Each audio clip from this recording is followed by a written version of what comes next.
morning, students. I am Tayyib Hussain, your English teacher. Today I am going to start a new topic, and that is direct and indirect speech. I repeat, direct and indirect speech. As we have studied about the tenses and active and passive voice. Now let us see what is direct and indirect speech and how do we change from direct speech to indirect speech. First of all, let me tell you all, as I already have told you about tenses. If you don't know how to identify tenses, you will not able to understand whether it is the matter of active and passive voice or it is the matter of direct and indirect. So this is very important to you all to understand very carefully in a logical way. So let us see what is direct speech and what is indirect speech.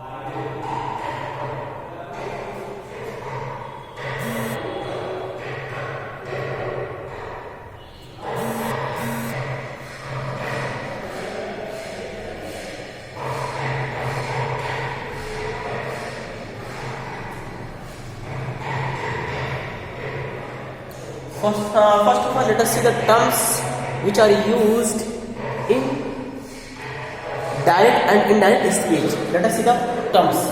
Dear students, if I talk about this part, it is called reporting verb.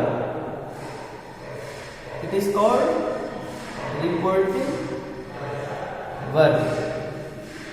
Okay, dear students. If I talk about this comma,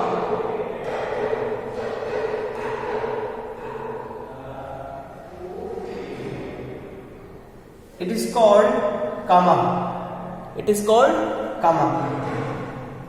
And if I talk about this one,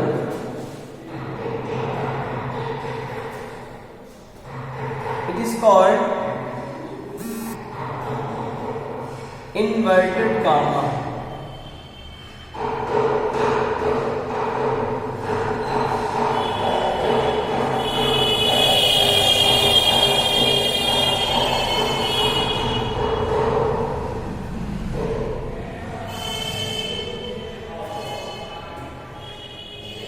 Okay, and if I talk about the sentence which has been written in inverted comma, it is reported speech. It is what? Reported speech. I repeat, कामा से पहले जो लिखा हुआ है उसे reporting verb कहेंगे, इसे comma कहेंगे, इसे इन्वर्टेड कामा कहते हैं और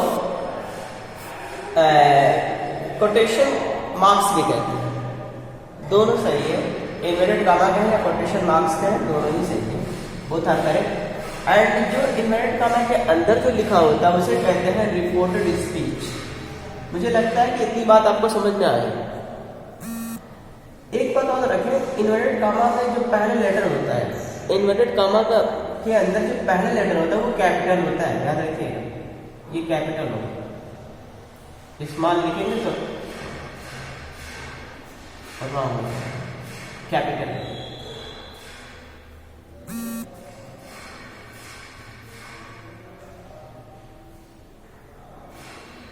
अब यहाँ पर ये समझ लो, ये जो होता है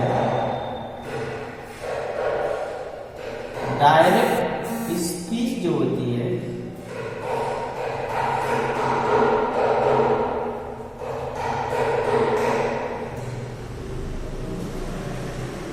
इसमें या तो होते हैं कोटेशन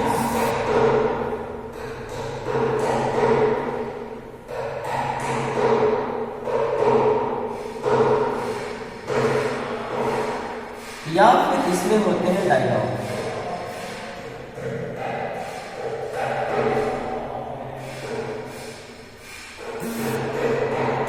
डायरेक्ट स्पीच जो होता है, डायरेक्ट स्पीच ये जो लिखा हुआ है, जो इन्वर्ट डाला के अंदर जो लिखा हुआ है, या तो वो एक कोटेशन होता है या तो एक डायलॉग होता है।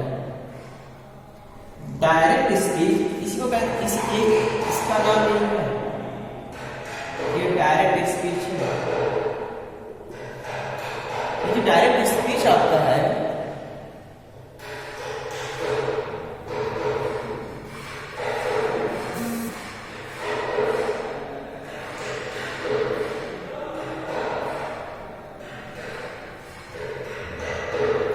ये डायरेक्ट स्पीच है। डायरेक्ट स्पीच में या तो कोटेशंस होते हैं या तो डायलॉग होता है। ओके,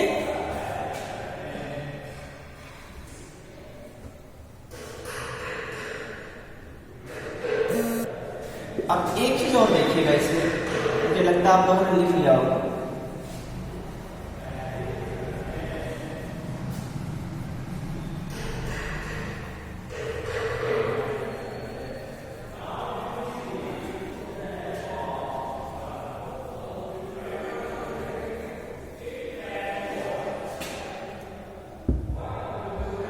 ये जो आपका इनडायरेक्ट होता है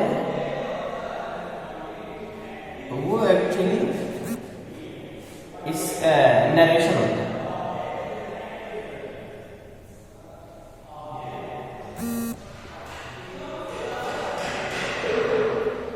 जो डायरेक्ट स्पीच होती है, सॉरी इनडायरेक्ट स्पीच होती है, उसे नरेशन कहते हैं। डायरेक्ट स्पीच या तो एक कोटेशन होता है या फिर वो एक डायलॉग होता है। Direct speech is considered to be either a quotation और a dialogue, but indirect speech is considered to be a narration. Narration इसी को कहते हैं, इनडायरेक्ट स्पीच को। डायरेक्ट स्पीच को नरेशन नहीं कहते। डायरेक्ट स्पीच में या तो कोटेशंस होते हैं या तो फिर क्या होता है, किसी का डायलॉग होता है।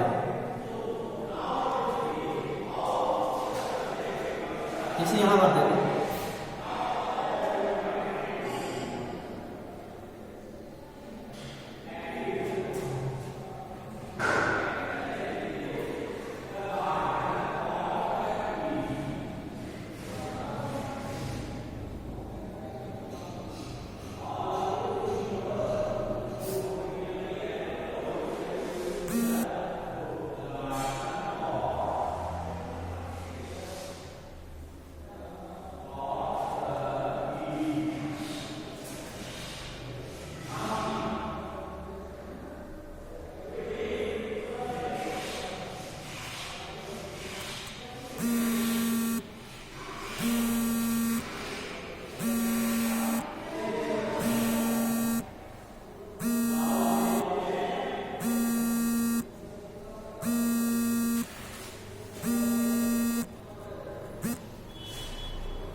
याद रखिए, the teacher said comma invert comma के अंदर the sun rises in the east.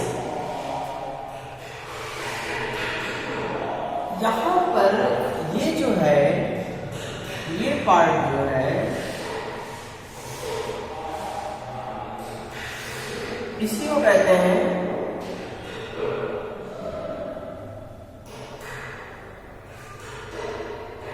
Quotation या फिर इसी पार्ट को क्या कहते हैं?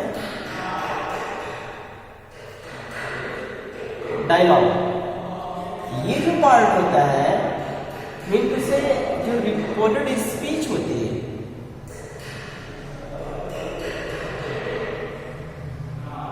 जो रिपोर्टेड स्पीच होती है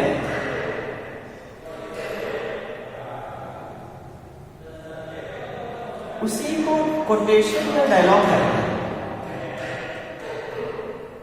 ये आपका कोटेशन या डायलॉग है, जो टीचर इस बात को कोट कर रहा है, और ये एक डायरेक्ट स्पीच है। अभी मैं आपको डायरेक्ट स्पीच के जितने भी फॉर्मेट है उसमें बताने की कोशिश कर रहा हूँ, और मैं फिर से बता रहा हूँ बहुत ही इजी है। जिन स्टूडेंट्स को टेंस आता है बहुत ही इजीली उसे कन्वर्ट कर लेंगे, जिनको टेंस नहीं आता वो उनके it's a big deal for those who don't know how to identify tenses. जिनको टेंस आइडेंटिफाई करना नहीं आता उनके लिए प्रॉब्लम होगी। अब रहा ये जो आपका देखिए राइजेस, फर्स्ट फॉर्म दिया हुआ है भाई। टेंस बीच में देखिए, अगर देखा जाए तो टेंस कौन सा यूज हुआ है? टेंस यूज हुआ है present indefinite tense. First form दी हुई तो आपको प्रेजेंट इंडेफिनिट टेंस हो जाएगा। अब इसे चेंज करने के लिए एक सेंटेंस लेते हैं।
The doctor said to the patient, in inner comma, don't eat junk food.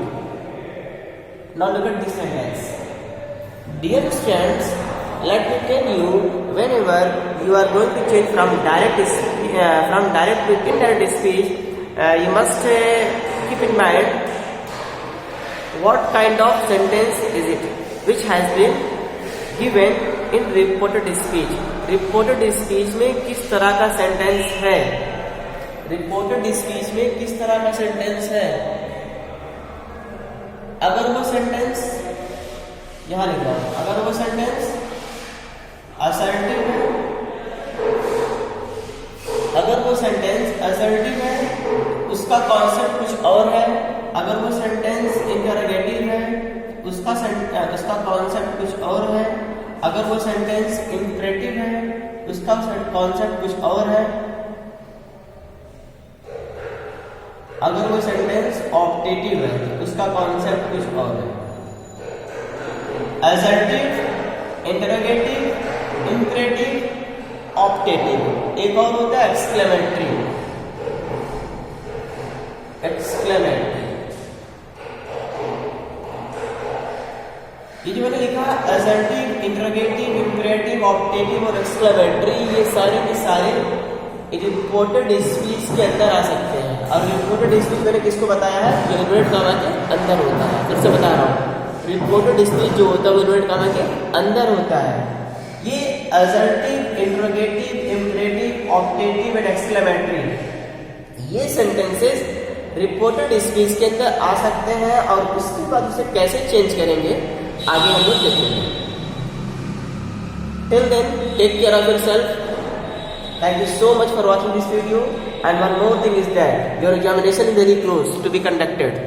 So always keep in mind, कोई बात नहीं, पैंडेमिक है तो आप टेक प्रिकॉशंस लें, but don't forget you are students. आप इस बात को मत भूलें कि आप स्टूडेंट्स हैं, क्योंकि जिस दिन आप ये भूल जाएंगे कि आप स्टूडेंट्स हैं, आपका मन ही नहीं करेगा पढ़ने का, और जब मन नहीं करेगा तो फिर बताएं आप कैसे बेहतर हो पाओगे। कंटिन्यू, जानते हैं मंत्र ऑफ सक्सेस। किसी ने कहा कि कलाम साहब से किसी ने पूछा, फॉर्मर प्रेसिडेंट ऑफ इंडिया, एक लड़की ने पूछा when she was studying in class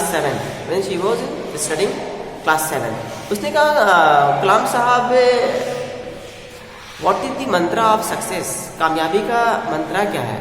तो कलाम साहब ने कहा कि really want to get succeed in your life? Girl ने कहा yes of course I want to get succeed in my life. उन्होंने कहा कि always keep in mind do one thing.